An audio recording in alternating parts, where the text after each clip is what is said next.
الأسباب لهذا التساهل هو الهوى والشيطان.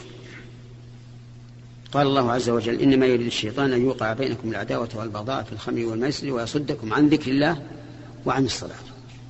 فالشيطان يثبت بني آدم عن الطاعات كلها ولا سيما الصلاة.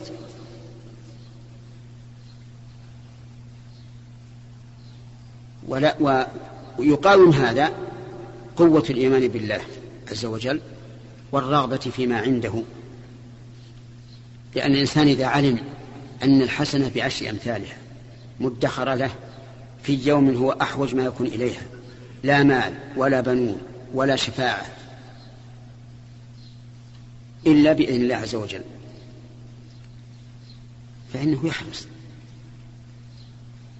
وإذا تأمل أنه لا بد من ملاقاة الله عز وجل، كما قال تعالى: يا أيها الإنسان إنك كادح إلى ربك كدحا فملاقيه.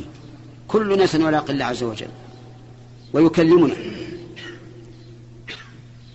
فإذا آمن بهذا استعد له.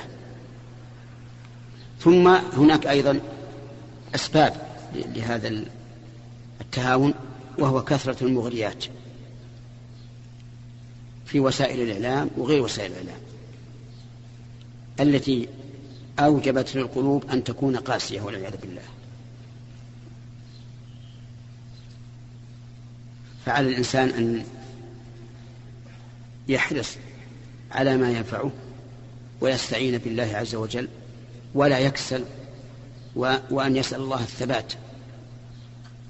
وإذا نزغه من الشيطان نزغ بتثبيط عن واجب أو حظ على محرم فليستعذ بالله من الشيطان الرجيم.